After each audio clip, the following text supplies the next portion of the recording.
আসসালামু আলাইকুম এভরিওয়ান। আপনারা যারা ফার্মি মুরগি লালন পালন করে থাকেন, তো আপনারা আপনাদের মুরগিগুলোকে কোন বয়সে কোন খাবার দিবেন এটা যদি না জানেন, তাহলে কিন্তু আপনারা ফার্মি মুরগি খামার দিয়ে লসের সম্মুখীন হবেন। ফার্মি মুরগি খামার দিয়ে আপনারা ভালো কিছু করতে পারবেন না। তো আমি যেহেতু দীর্ঘদিন ধরেই এই যে ফার্মি মুরগি লালন পালন করতেছি, তো আমি আমার এই ফার্মি মুরগিগুলোকে কোন বয়সে কোন খাবারটা দেই, কীভাবে দেই, সে বিষয়টা ইনশাল্লাহ আপনার সাথে শেয়ার করব। কারণ ফার্মি মুরগিকে আপনি যদি সঠিক বয়স অনুযায়ী সঠিক খাবার দিতে না পারেন, তাহলে কিন্তু আপনি ধরে রাখেন আপনি খামার দিয়ে প্রফিট করতে পারবেন না। আমি বারবার বলতেছি, কারণ মুরগির খামারে মুরগির খাবার ব্যবস্থাপনা কিন্তু খুবই গুরুত্বপূর্ণ একটা বিষয়। তো আমরা অনেকেই কিন্তু এই বিষয়টাকে গুরুত্ব সহকারে দেখি না, যার ফলে আমাদের মুরগিগুলোর স্বাভাবিক গ্রোথ ঠিকমতো আসে না, মুরগিগুলার ডিমের প্রোডাকশন ভালো আসে না, সময় মতো মুরগিগুলোকে ডিমের প্রোডাকশন আসে না, এবং অনেক সময় দেখা গেছে মুরগির ওয়েট ঠিকমতো আসে না, মুরগি দেখা গেছে দ্রুত বড় হয় না, নানান ধরনের জটিলতা দেখা দেয়। তো আমরা বিশেষ করে কিন্তু ফার্মি মুরগি লালন পালন করে থাকি ডিমের জন্য। তো আমরা যদি সঠিক টাইমে ডিম না পাই, সেক্ষেত্রে আমরা খামার দিয়ে কিন্তু প্রফিট করতে পারবো না, লসের সম্মুখীন হবে। তো আজকে ভিডিওতে আমি আপনাদেরকে দেখাবো যে আপনারা সঠিক বয়স অনুযায়ী কীভাবে আপনাদের ফার্মি মুরগিগুলোকে খাবার ব্যবস্থাপনা করবেন। কারণ সঠিক বয়স অনুযায়ী কিন্তু যদি আপনারা মুরগিকে খাবার ব্যবস্থাপনা করতে পারেন, তাহলে কিন্তু দেখবেন যে আপনাদের ফার্মি মুরগিগুলি সঠিক টাইমে ডিমে আসবে এবং ডিমের প্রোডাকশন খুব ভালো দিবে। তো দেখেন, একটা মুরগির খাদ্য ব্যবস্থাপনা কিন্তু অনেকটাই গুরুত্বপূর্ণ। আর একটা মুরগির থেকে আপনি ভালো রেজাল্ট পাওয়ার জন্য সবচাইতে খাদ্য ব্যবস্থাপনাটা কিন্তু খুবই গুরুত্বপূর্ণ ভূমিকা পালন করে থাকে। তো আমাদের দেখবেন ফার্মি মুরগি কিন্তু 4.5 মাস, 5 মাস, 5.5 মাসে কিন্তু ডিমে চলে আসে, যদি আপনি ভালো টপ লেভেলে ম্যানেজমেন্ট করতে পারেন। তো আমাদের অনেকের দেখা যায় কি, মুরগির বয়স 5.5 মাস হয়ে গেছে, 6 মাস হয়ে যায়, ডিমে আসে না। ঠিক আছে, এর প্রধান কারণটা আমি যতটুকু বুঝি মুরগি লালন পালন করে, আমি তো দীর্ঘদিন ধরে ফার্মি মুরগি পালন করতেছি, আমার অভিজ্ঞতা থেকে আমি যতটুকু বুঝতেছি, মুরগির এই সমস্যাটা প্রধান কারণই হচ্ছে খাদ্য ব্যবস্থাপনা। ঠিক আছে, খাদ্য ব্যবস্থাপনা আপনি যদি ঠিকমতো মুরগিকে সময় অনুযায়ী যে বয়সে যে খাবারটা দেওয়া দরকার সেটা যদি দিতে না পারেন, তাহলে আপনি নিশ্চিত থাকেন আপনার মুরগি সময় মতো ডিমে আসবে না এবং ডিমের প্রোডাকশন ভালো আসবে না। তো এর জন্য আপনারা কি করবেন, আমি কি করি, আমি কিভাবে মুরগির খাবার ব্যবস্থাপনাগুলি করি, ইনশাল্লাহ আপনারা এখন ধাপে ধাপে জানতে পারবেন। তো আমরা অনেকে কিন্তু দেখা গেছে মুরগিকে 0 দিন থেকে 30 দিন পর্যন্ত আমরা ওদেরকে ভাত খাওয়াই, খুদ খাওয়াই, ঠিক আছে, গম খাওয়াই। তো এগুলি কিন্তু খাওয়ানো যাবে না। আপনি কখনোই ছোট বাচ্চাকে এই খাবারগুলি দিতে পারবেন না। আপনাকে অবশ্যই দিতে হবে ছোট বাচ্চাকে স্টার্টার ফিড। বাজারে আপনারা সেটা ব্রয়লার স্টার্টারও আছে, সোনালি স্টার্টারও আছে।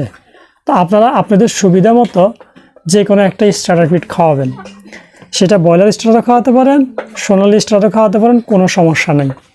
তো আপনারা স্টার্টার ফিডটা খাওয়াবেন একটা না, একদম 30 থেকে 35 দিন পর্যন্ত। ঠিক আছে, আমি 30-35 দিন পর্যন্ত স্টার্টার ফিড খাওয়াই, এবং 1 মাসের পর থেকে আমি ওদেরকে গ্রয়ার ফিড দিই। তো আপনারা স্টার্টার ফিডের সাথে আরেকটা কাজ করতে পারবেন। আপনারা স্টার্টার ফিডের সাথে মুরগির বয়স যখন 15 থেকে 20 দিন হয়ে যাবে, বাচ্চা বয়স, তারপরে গিয়ে আপনারা স্টার্টার ফিডের সাথে কিছু পরিমাণ খুদ মিক্স করে দিতে পারেন, এতে কোনো সমস্যা হবে না। ঠিক আছে, আপনারা কিছু পরিমাণ খুদ মিক্স করে আপনারা দিবেন খাবারের সাথে, যতদিন পর্যন্ত স্টার্টার ফিড খাওয়াবেন ততদিন পর্যন্ত, মানে 1 মাস বা 35 দিন পর্যন্ত এই স্টার্টার ফিডের সাথে খুদ মিক্স করে দিবেন, এতে সমস্যা হবে না। তবে ডাইরেক্ট খুদ দেওয়া যাবে না, ঠিক আছে। তবে সেটা দিতে হবে অবশ্যই মুরগির বাচ্চার বয়স যখন 15 থেকে 20 দিন হয়ে যাবে তারপরে গিয়ে। আর 1 মাসের পর থেকে আপনারা অবশ্যই ওদেরকে স্টার্টার ফিডের পরিবর্তে গ্রয়ার ফিড দিবেন।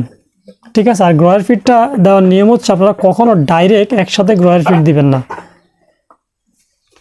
একসাথে গ্রয়ার ফিড দিবেন না। আপনারা গ্রয়ার ফিডের সাথে, মানে যখন আপনারা স্টার্টার ফিড থেকে গ্রয়ার ফিডে যাবেন, তখন স্টার্টার ফিডের সাথে গ্রয়ার ফিড মিক্স করে 1 সপ্তাহ খাওয়াবেন। কারণ অনেক সময় আপনি যদি স্টার্টার ফিড বাদ দিয়ে সরাসরি গ্রয়ার ফিড দেন, অনেক সময় কিন্তু মুরগি বাচ্চাগুলি খেতে চাইবে না। তো এই জন্য আপনারা অবশ্যই স্টার্টার ফিডের সাথে গ্রয়ার ফিডটা মিক্স করে 1 সপ্তাহ খাওয়াবেন। যখন মুরগি গ্রয়ার ফিড এবং স্টার্টার ফিড একসাথে খেয়ে অভ্যস্ত হয়ে যাবে, তখন আপনারা স্টার্টার ফিডটা বাদ দিয়ে গ্রয়ার ফিডটা দিয়ে দেবেন। কারণ আপনি যদি ডাইরেক্ট গ্রয়ার দেন, তাহলে খাওয়ার যেহেতু কমিয়ে দিবে, অনেক সময় খাবারটা কিন্তু খায় না, কমিয়ে দেয় যেটা একটু বড় সাইজের। তো এতে কিন্তু বাচ্চাগুলো স্বাভাবিক গ্রোথ কমে যাবে এবং ওদের ওয়েট কমে যাবে। তো এই জন্য আপনারা অবশ্যই স্টার্টার ফিডের সাথে গ্রোয়ার ফিড মিক্স করে দিবেন। এবং গ্রোয়ার ফিডটা আপনারা একটানা চালাবেন হচ্ছে একদম মুরগি ডিম আসা পর্যন্ত। এর আগে কখনোই গ্রোয়ার ফিড গ্যাপ দিবেন না, ঠিক আছে? অনেকে দেখবেন যে গ্রোয়ার ফিডের পরিবর্তে অন্যান্য খাবার খাওয়ায়। তো আপনার অন্য যে কোনো খাবারই খাওয়ান না কেন, খাওয়ানো যাবে না তো তা না, তবে সাথে অবশ্যই আপনার গ্রোয়ার ফিড দিতেই হবে। গ্রোয়ার ফিডের সাথে আপনি অন্য ফিড খাওয়াতে পারেন, অন্য খাবার খাওয়াতে পারেন, কোনো সমস্যা নেই। তবে ডিম পাড়ার আগ পর্যন্ত ওদেরকে অবশ্যই গ্রোয়ার ফিড দিয়ে যাবেন। আর যখন মুরগিগুলো ডিমে চলে আসবে, ডিমে চলে আসার পরে আপনারা গ্রোয়ার ফিড বাদ দিয়ে দিবেন, বাদ দিয়ে তখন লেয়ার ফিডটা দিবেন, ঠিক আছে? আর লেয়ার ফিডও ঠিক সেম, আপনার ডাইরেক্ট গ্রোয়ার ফিড বাদ দিয়ে লেয়ার ফিড দিবেন না। ওই যে স্টার্টার ফিড গ্রোয়ার ফিড যেভাবে দিচ্ছেন ঠিক সেইভাবে গ্রোয়ার ফিডের সাথে লেয়ার ফিডটা মিক্স করে দেন, তারপরে 1 সপ্তাহ খাওয়াবেন। 1 সপ্তাহ যখন ওরা লেয়ার ফিডটা খেয়ে অভ্যস্ত হয়ে যাবে, দেন আপনারা তখন গ্রোয়ার ফিডটা বাদ দিয়ে শুধু লেয়ার ফিড দিয়ে যাবেন, ঠিক আছে? একদম ডিম পাড়া যতদিন পর্যন্ত মুরগিগুলি ডিম ফেড়ে যাবে ঠিক ততদিন পর্যন্ত আপনারা লেয়ার ফিড চালিয়ে যাবেন, অন্য কোনো ফিড আর দিবেন না। তবে আপনারা যদি বাড়িতে পুষ্টিকর খাবার তৈরি করতে পারেন সেই ক্ষেত্রে আপনারা দিতে পারেন, কোনো সমস্যা নয়। তবে লেয়ার ফিড অবশ্যই দিবেন। লেয়ার ফিডের পাশাপাশি বাড়িতে তৈরি কিছু পুষ্টিকর খাবার দিবেন, কারণ যেহেতু ফিডের দাম অনেক বেশি, খাদ্য খরচ কমানোর জন্য আপনারা পুষ্টিকর খাবার বাড়িতে বানাতে পারবেন, এগুলি বানিয়ে খাওয়াতে পারেন। এই নিয়ে আমার চ্যানেলে কিন্তু ভিডিও দেওয়া আছে কীভাবে পুষ্টিকর খাবার তৈরি করতে হয় বাড়িতে, সেটা দেখলে কিন্তু আপনারা নিজেই ঘরে পুষ্টিকর খাবার তৈরি করতে পারবেন।